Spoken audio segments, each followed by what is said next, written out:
Hello, welcome to Tate Modern, where today Joshua and myself will be looking at a major retrospective by Pablo Picasso. With 100 pieces of work produced in the year 1932, we'll be selecting a few of those pieces to see if we can cast new light on his ways of working and thinking.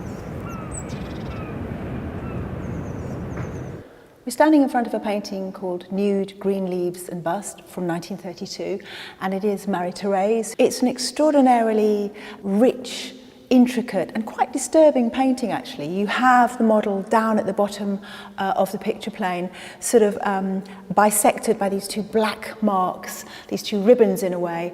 On top of her there is a bust of her, so we have a kind of double image of the model, and this very strange sort of theatrical rigged up room with the curtains strung up at the back and these beautiful blues changing as we go across the picture plane. So it's an extraordinarily intense piece of painting.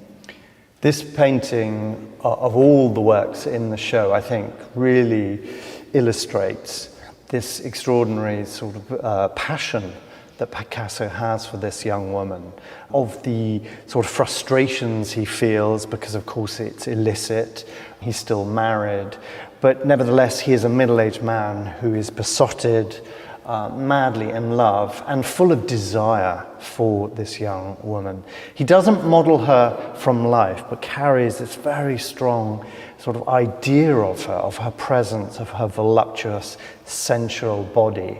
And it's full of sort of conundrums, principally this sort of relationship between the bust, which shows Marie-Thérèse in profile with this very distinctive forehead and nose, and the reclining figure. It's almost like there are two sides to Marie-Thérèse being presented in the painting. And of course, the staging of it is so critical. And I'm drawn to these sort of details here. Is this an ear? Is it an eye? Is it a form of genitalia that Picasso is exploring in this whole body of work in 1932? You know, this sort of erotic presence of the body. So it's a wonderful picture. I really love it, and particularly these leaves here that dance and oscillate in space.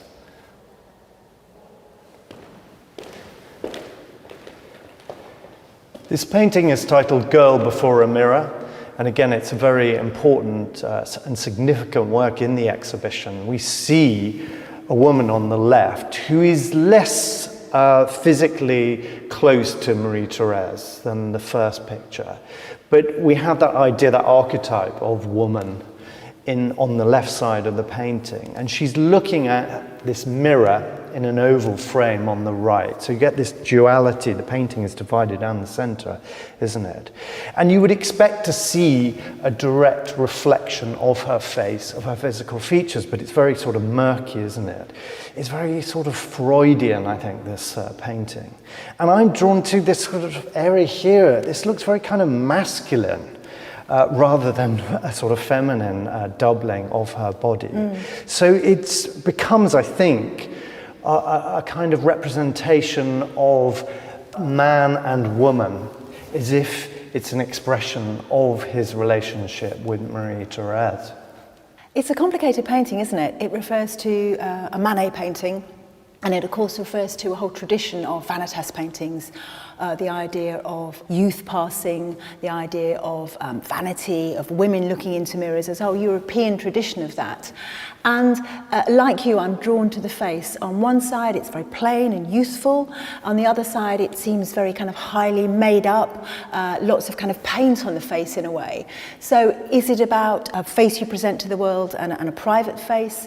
Is it about innocence and knowledge, youth and aging? I think there are lots of interpretations, lots of readings, but it is an incredibly, again, intense painting. Not only does Picasso take pleasure in those curves, in that body, that young woman that he loves and lusts after her, he takes pleasure in the surface of the painting. There is pattern and colour and these sort of disparate colours, this mauve and this kind of limey green that appear during the year in these paintings. So it's very, very intense. And I love this, the curve of the spine, almost a rib cage or vertebrae there, and then this arm that stretches all the way across the painting. So very complex piece of composition.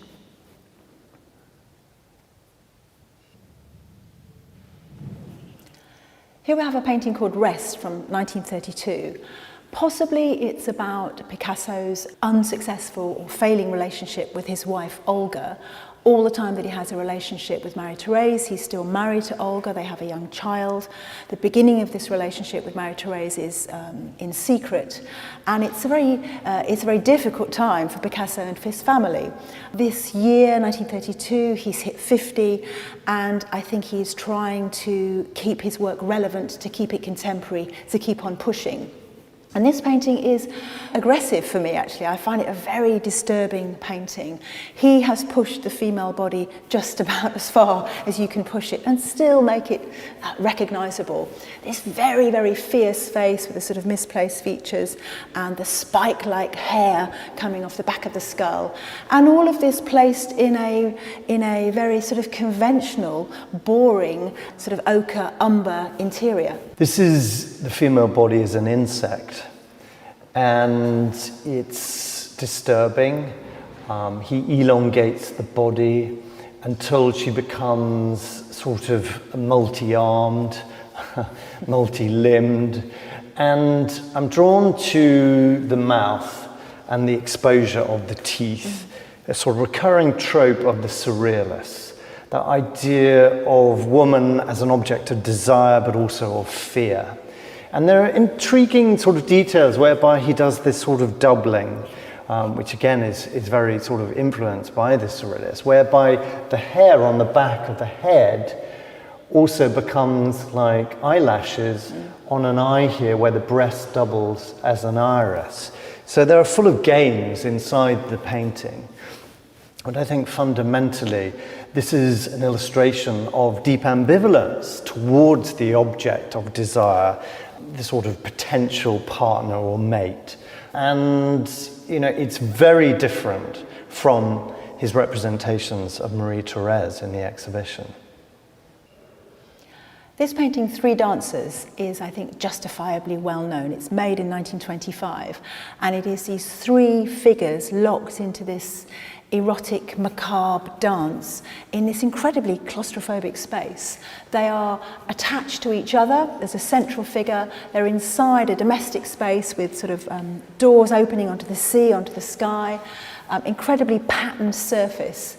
And what's interesting from a kind of making perspective is that this painting was painted over an existing painting. So you get this fantastic scumbling, this really rich, thick paint on the left-hand side. Picasso is so confident that he included a previous piece of work in this piece. And I think this central figure always kind of stays with me, this crucifix form. However radical Picasso is, and he is truly radical, he's always tapping into a tradition, something that we will recognise. Well, it's so dynamic, this painting, isn't it? We have these three figures, their hands connected in a circle. It's a sort of dance of life, or is it a dance of death? And it's full of rich detail. We have this wild head on the left that also carries a profile of a moon-like face on the side, connected together to make one whole head. And of course this becomes a very prominent feature of the work of 1932 in his depiction of Marie-Thérèse. But this picture is presented within a room that recreates his retrospective of 1932, where Picasso selects works from the whole of his career. And he always regarded this as an important example from his lifetime and kept it in his studio. But essentially, what are we looking at? I think it speaks of a kind of release, primal expression of instinct and drive. Their nudity is so important, isn't it? The stripping off of restraint, of that civilized veneer. Within a Parisian bourgeois apartment, we have these fleur-de-lis motifs on the wallpaper. This is really, you know, the heart of sort of French civilization, but almost like emerging from the floor are these wild, gyrating figures.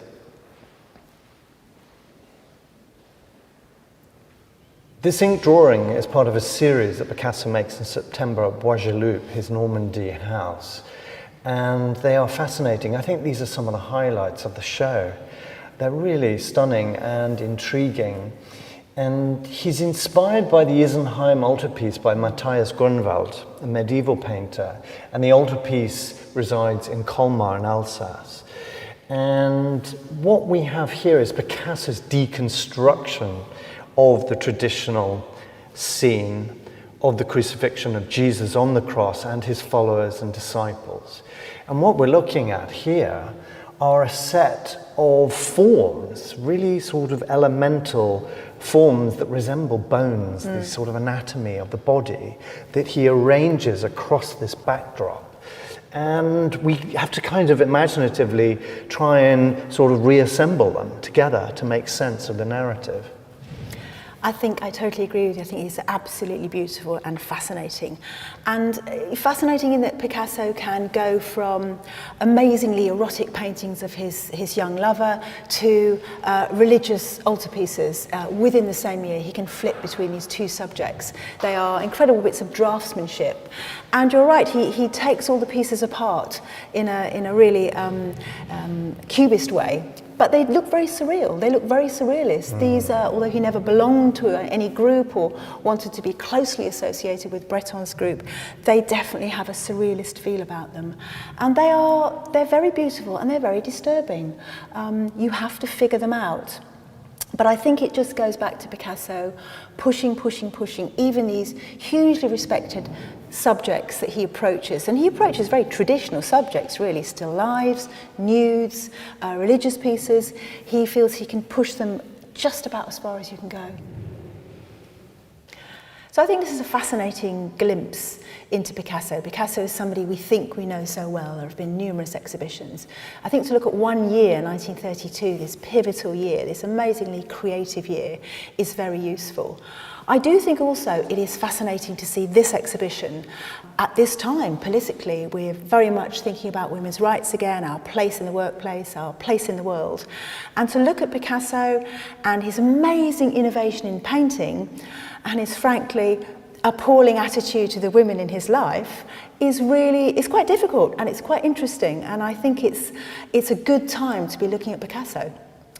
Well, this frame of 1932 is arguably a very narrow focus, but obviously it was a hugely productive year for him and a year of turmoil emotionally, and that comes through the art. But I think fundamentally what we're looking at and learning about is this infatuation between a man who is an artist and the privilege he has of looking at this younger woman who inspires him, who acts as his muse. And so in a benign spirit, it's ultimately an exhibition about love.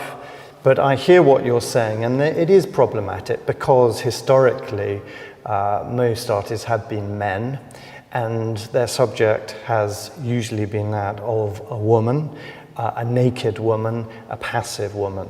So inevitably the cultural sort of context and our understanding has changed, but ultimately we're left with these extraordinary works of art that remain beguiling and fascinating and very rewarding too.